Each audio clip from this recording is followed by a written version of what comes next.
Bismillahirrahmanirrahim. Assalamualaikum warahmatullahi wabarakatuh. Selamat pagi, Bapak Ibu sekalian. Terima kasih sudah hadir dalam sesi video conference pagi hari ini. Perkenalkan, saya Indria Laras Pramesti dari grup 15A1 kelompok 2 yang sedang mengikuti pelatihan virtual koordinator training Jawa Barat batch 6. Sesi pagi ini saya akan menyampaikan materi mengenai Anakku Sehat dan Cerdas, yaitu merupakan satu program dari Senior Rekfon mengenai penerapan PAUD atau pengembangan anak usia dini holistik integratif melalui sesi parenting.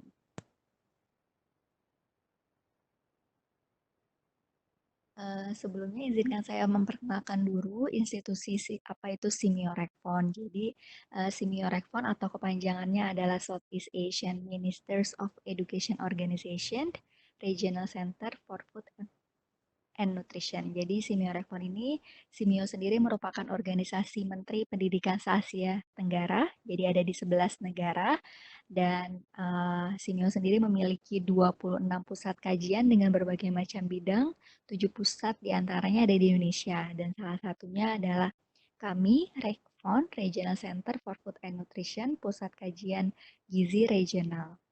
Lokasi kami bertempat di Kompleks Fakultas Kedokteran Universitas Indonesia di Salemba, Jakarta Pusat. Ya, ini buat jadi gambaran sebaran dari Simeo Center yang ada di Asia Tenggara. Tadi 7 diantaranya ada di Indonesia, salah satunya kami, yaitu Pusat Kajian Pangan dan Gizi. Ya, masuk ke sesi materi. Jadi sebagai Pusat Kajian Pangan dan Gizi, Simeo Rekon memiliki dua flagship program atau program prioritas, di mana salah satunya adalah mengenai anakku sehat dan cerdas atau kita menyebutnya dalam bahasa Inggrisnya Early Childhood Care and Nutrition Education. Program ini diinisiasi oleh Senior Rekon sejak tahun 2017, di mana bertujuan untuk memberikan model implementasi PAUD atau pengembangan anak usia dini yang berbasis holistik dan integratif untuk mengoptimalkan pertumbuhan dan perkembangan anak. Komponen-komponen dalam pengembangan PAUD HI ini terdiri dari beberapa komponen yang terintegrasi, di mana salah satunya antara lain pola asuh orang tua sebagai landasan, pengasuhan, pendidikan, gizi dan kesehatan, serta kebijakan. Nah, ini sebagai gambaran awal dulu ya mengapa program ini hadir di CMO Rekon sebagai regional atau pusat kajian pangan dan gizi. Berdasarkan data di tahun 2015, prevalensi stunting atau anak pendek itu masih cukup tinggi. Jadi di Indonesia dibandingkan dengan negara Asia Tenggara lainnya menempati posisi kedua, hanya di bawah Laos dengan prevalensinya masih di atas 30%. Nah, lalu kalau kita lihat sebaran secara nasional, ternyata bisa dilihat ya Bapak Ibu sekalian di sini di dalam peta Indonesia masih banyak sekali yang berwarna merah, di mana mengindikasikan bahwa prevalensi balita pendek atau stuntingnya itu di atas 30% atau di atas 30 sampai 40%. Bahkan beberapa ada yang sampai berwarna hitam yang menandai bahwa prevalensi stuntingnya itu sampai di atas 40%. Nah, ini menunjukkan bahwa masih menjadi PR bersama masalah stunting atau pendek dari anak balita di Indonesia. Mengapa ini harus menjadi perhatian? Karena seperti kita ketahui, stunting ini tidak hanya merepresentasikan tubuh seorang anak itu pendek atau tidak, tapi juga ada kaitannya dengan perkembangan ataupun eh, kemampuan dari otaknya. Nah, di sini ada salah satu studi kami mengenai perkembangan anak usia dini yang diukur melalui Age of Stages. Di sini menunjukkan bahwa eh, salah satu domain perkembangan yang masih rendah pada anak di bawah 18 bulan, salah satunya adalah problem solving atau ada juga di sini adalah motorik halus. Nah, problem solving ini merupakan domain perkembangan yang cukup kompleks dibanding domain perkembangan lainnya. Nah, inilah yang ingin kita jaga harapannya dengan status gizi yang baik pun anak-anak bisa terkendali dengan stunting dan juga bisa memiliki perkembangan yang optimal. Nah, ini kalau kita lihat prevalensi stunting menurut provinsi ya, cukup beragam, tetapi masih relatif sama, yaitu di mana masih mendekati angka di atas 30%. Secara nasional, Indonesia meskipun mengalami penurunan di antara 2013 menjadi tahun 2018, tetapi angkanya masih di sekitar 30%. Nah, lalu eh, pada tahun 2018, Simiorecon bekerja sama dengan Himpaudi, Himpunan Pendidik Anak Usia Dini Indonesia, mengadakan survei kompetensi online untuk melihat bagaimana kompetensi gizi pada pendidik PAUD di Indonesia.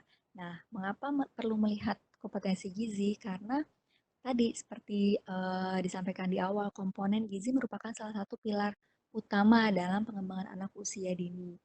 Jadi harapannya pendidik PAUD sebagai garda terdepan juga perlu memiliki kemampuan yang baik mengenai gizi pada anak usia dini pada khususnya.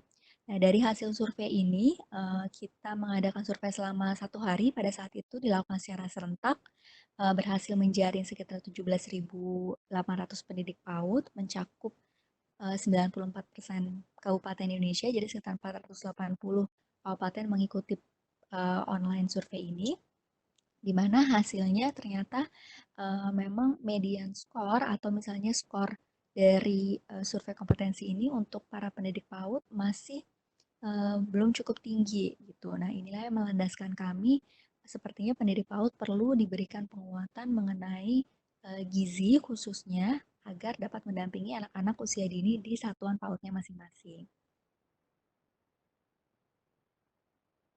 Nah, ini sebagai gambaran awal ya, di mana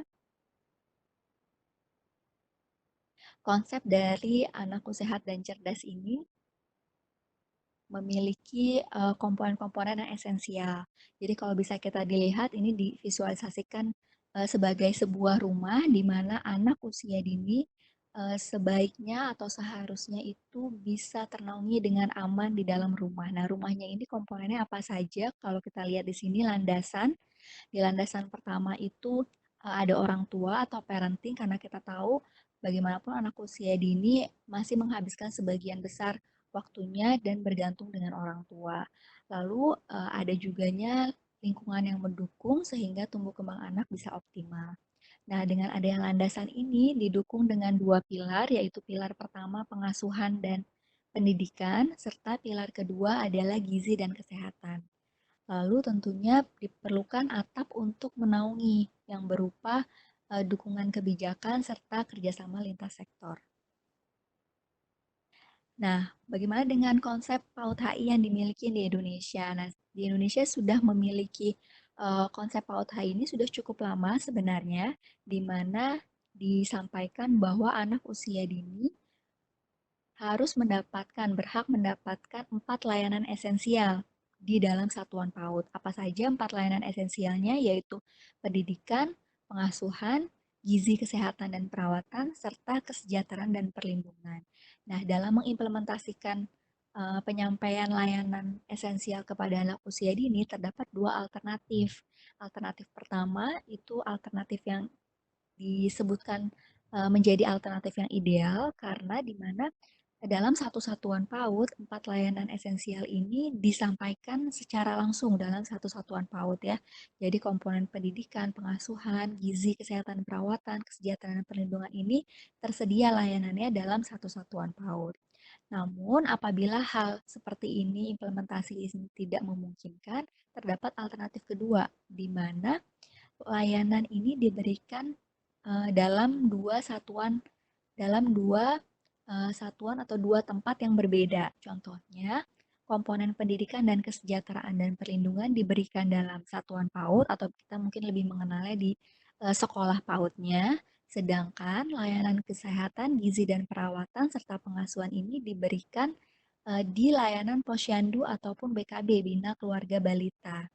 Nah, tetapi perlu dijaga walaupun dilaksanakan atau diimplementasikan dalam lokasi yang berbeda, dalam satuan yang berbeda, tetapi ini harus saling tetap terintegrasi sehingga eh, bisa menjamin anak usia dini tetap mendapatkan keempat komponen layanan yang esensial ini meskipun dalam satuan yang berbeda. Seperti itu. Nah, ini kalau kita coba sandingkan konsep PAUD HI yang dimiliki Indonesia dengan konsep Early Childhood Care, Nutrition and Education yang dimiliki oleh Simrekon ternyata saling berhubungan dan saling mendukung gitu ya, di mana komponen pendidikan juga ada dalam framework ICCNI, pengasuhan, gizi dan kesehatan serta kesejahteraan juga terrefleksi dalam konsep yang dipegang oleh Simrekon. Nah, bagaimana Simyorefon mencoba menerjemahkan konsep yang sudah ada, bagaimana proses pengimplementasiannya. Di sini kami memanfaatkan sumber daya lokal yang ada dalam mengembangkan program Anakku Sehat dan Cerdas, di mana sumber daya lokal ini berjenjang, dimulai dari keluarga masyarakat, lalu naik ke tingkat pemerintah daerah kabupaten kota, dan meningkat naik lagi ke tingkat pusat. Harapannya dalam melaksanakan program Anakku Sehat dan Cerdas ini bisa dilakukan dengan memanfaatkan apa yang sudah ada di dalam sistem dan apa yang sudah terimplementasi dengan baik di masyarakat sehingga tidak memperkenalkan sesuatu yang baru sebenarnya, hanya memberikan penekanan atau penguatan terhadap komponen yang sudah ada. Jadi misalnya untuk di tingkat keluarga masyarakat, yang dilakukan adalah memberikan peningkatan pendidikan keluarga berbasis life skill dan practice oriented, penguatan kapasitas bagi pendidik PAUD, serta penguatan pangan lokal padat gizi sehingga tadi mendukung optimalisasi gizi dan kesehatan anak usia dini. Sedangkan di tingkat pemerintah kabupaten kota ini melakukan pendampingan kepada pemerintah daerah dan inisiasi model ICCNI karena tadi memerlukan lintas sektor, kerjasama multisektor, lalu juga peningkatan kapasitas dari para pamong belajar di tingkat kabupaten kota. Lalu di tingkat pusat yaitu dengan memanfaatkan dan penguatan sistem monitoring evaluasi yang ada sehingga program yang sudah terkonsep dengan baik dapat diimplementasi dengan baik di tingkat masyarakat dan tingkat kabupaten kota serta dapat termonitor dan terevaluasi programnya seperti apa. Nah, ini merupakan salah satu contoh ya, contoh tentang penguatan pangan lokal melalui pesan gizi seimbang berbasis pangan lokal yang sudah disesuaikan dengan konteks dari lokal setiap daerah, baik itu permasalahan gizinya, sumber daya makanan yang ada di setiap lokalnya, sehingga bisa lebih mencapai keberhasilan dalam optimalisasi gizi yang seimbang. Berikut merupakan seri modul, jadi dalam melaksanakan program Anakku Sehat dan Cerdas, Senior Rekon bersama dengan para mitra mengembangkan seri modul Anakku Sehat dan Cerdas yang bisa digunakan dalam penguatan sesi parenting di satuan PAUD ya. Jadi modul ini mulai dari mengupas mengenai apa itu program Anakku Sehat dan Cerdas, bagaimana pola pengasuhan anak usia dini, memahami tumbuh kembang anak, bermain bersama anak, memenuhi gizi yang optimal, lalu membahas kebersihan diri dan keamanan pangan, bagaimana tata laksana terpadu balita sakit, lalu membahas juga mengenai perlindungan, keamanan, dan keselamatan anak, serta modul tentang penerapan dan pemantauan program Anakku Sehat dan Cerdas berbasis PAUD HI. Nah, harapannya dengan pegangan modul ini, para rekan di tingkat satuan PAUD maupun di tingkat daerah bisa mengimplementasikan menggunakan modul salah satunya sebagai modul ini sebagai salah satu rujukan. Nah, modul ini sedang kami coba uh, informasikan, diseminasikan melalui pelatihan dalam jaringan, bekerja sama Simiorekfon, antara Simiorekfon dengan Kementerian Pendidikan serta Kementerian Agama dan didukung oleh Simio Center Simolek ya. Ini melaksanakan pelatihan dalam jaringan Anakku Sehat dan Cerdas yang sudah dimulai sejak 1 April lalu dan direncanakan akan selesai di tanggal 18 Mei yang akan datang. Pelatihan ini sedang diikuti oleh kurang lebihnya ada 800 pendidik PAUD yang tersebar di 50 kabupaten prioritas stunting. Harapannya setelah ini para pendidik PAUD bisa lebih memahami bagaimana konsep anakku sehat dan cerdas yang berbasis PAUD HI dengan penguatan melalui parenting sehingga bisa melaksanakan PAUD HI ini di satuan pautnya masing-masing. Nah, dalam mengimplementasikan tadi, karena modul ini bisa menjadi salah satu rujukan, kita ingin memberikan penguatan dalam sesi parenting, karena melihat lagi merujuk ke framework yang kita miliki, di mana landasan untuk optimalisasi anak, tumbuh kembang anak usia dini adalah salah satunya dengan melibatkan orang tua. Dan salah satu cara untuk melibatkan orang tua dan memberikan penguatan adalah melalui sesi parenting. Nah, lalu bagaimana pengimplementasiannya di satuan PAUD? Jadi, bila dilihat tadi di seri modul ada 9 jenis modul, 9 jenis modul ini bisa diperkenalkan atau dijelaskan kembali ke orang tua dalam sesi parenting di satuan PAUD, lalu melibatkan narasumbernya. Jadi tidak harus seluruh materi disampaikan oleh pendidik PAUD, karena tadi PAUD HI menekankan adanya bahwa komponen itu harus holistik, harus menyeluruh, tetapi juga harus integratif. Jadi mulai melibatkan sektor lain yang memang lebih lebih memiliki kompetensi di ranahnya. Jadi contohnya untuk modul-modul terkait gizi, kesehatan, kita bisa dalam proses implementasi atau penyebaran melalui sesi parentingnya bisa melibatkan tenaga kesehatan atau tenaga pelaksana gizi untuk menyampaikan sehingga materi bisa lebih dapat disampaikan dengan baik, dapat diterima dengan baik oleh orang tua. Lalu untuk materi-materi mengenai pendidikan, mengenai bermain bersama anak, gitu ya, pola pengasuhan itu bisa disampaikan oleh para pendidik PAUD karena memang sudah memiliki background mengenai anak usia dini. Seperti itu, ini gambaran untuk implementasi dari seri modul Anakku Sehat dan Cerdas dalam sesi parenting. Nah, lalu bagaimana perencanaannya? Nah, ini salah satu contoh bagaimana penjadwalan pelaksanaan ya bisa dalam satu seri modul itu dilaksanakan untuk program 1 tahun di satuan PAUD. Jadi bisa disebar dalam 1 bulannya menyampaikan 1 sampai 2 modul dalam sesi parentingnya. Nah, lalu di tengah-tengah sesi secara berkala karena kita ingin memiliki sistem monitoring dan evaluasi yang baik, ini disisipkan dengan kegiatan monitoringnya. Nah, kegiatan monitoringnya bersamaan juga dengan kegiatan posyandu yang sudah ada karena monitoring mengenai pertumbuhan dan perkembangan. Tetapi in addition dari itu, selain dari pada kegiatan monitoring yang sudah rutin dilakukan, ini kami juga mengusulkan adanya monitoring pencatatan evaluasi mandiri, di mana lebih memberdayakan orang tua sehingga orang tua lebih aktif dalam mengetahui memonitor perkembangan dan pertumbuhan anak usia dininya. Nah, ini contoh dalam penjadwalannya gitu ya. Jadi mulai dari bulan 1 dan bulan ke-8 gitu, itu seri satu komplit seri modul bisa disampaikan dengan disisipkan adanya monitoring di antaranya.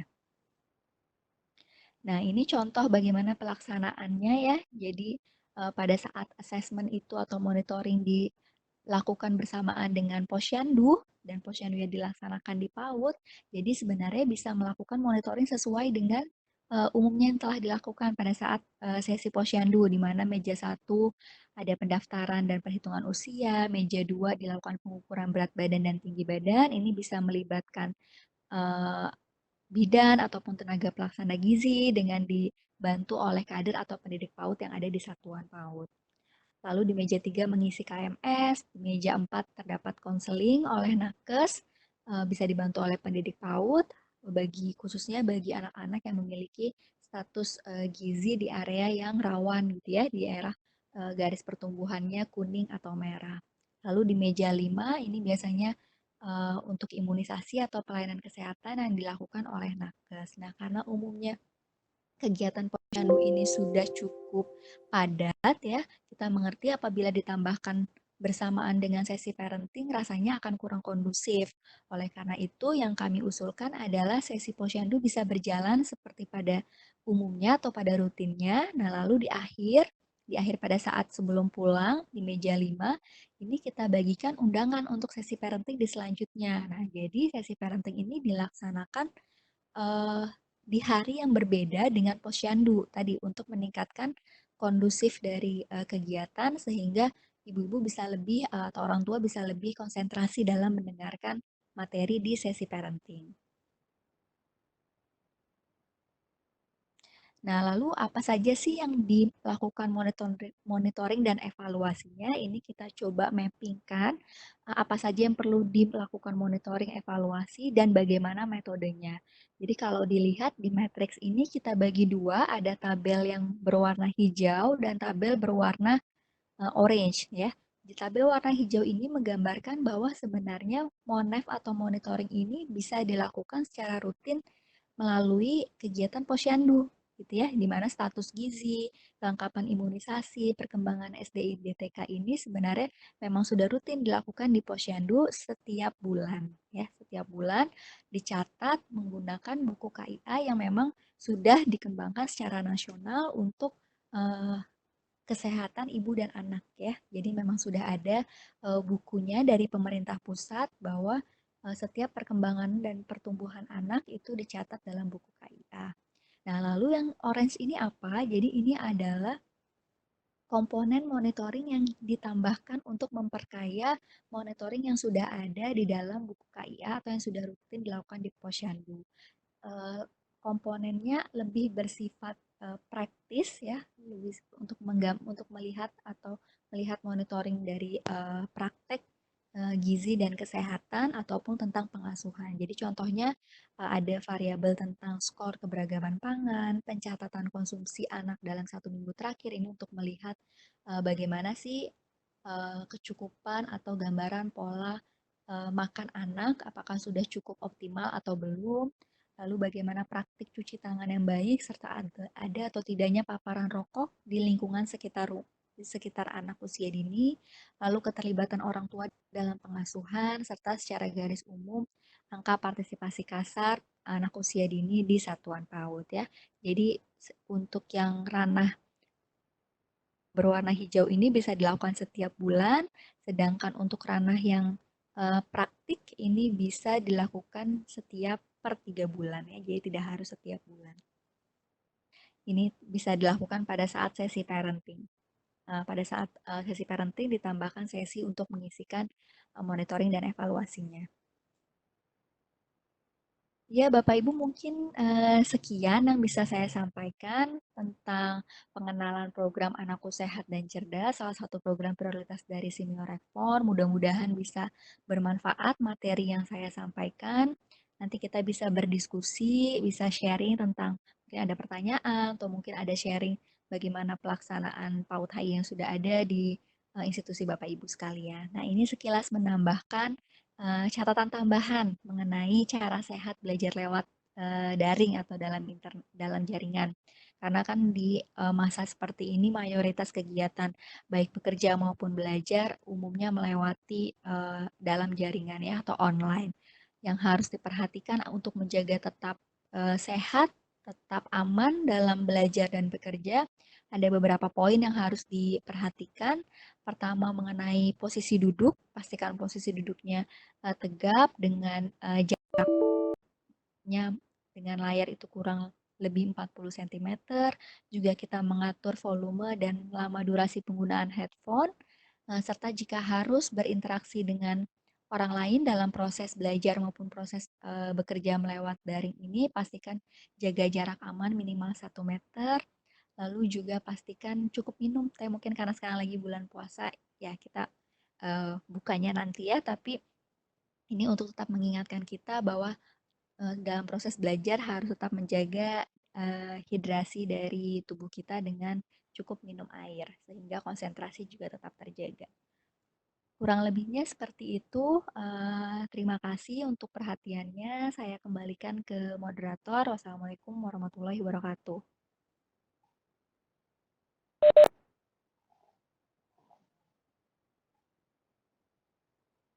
Waalaikumsalam warahmatullahi wabarakatuh.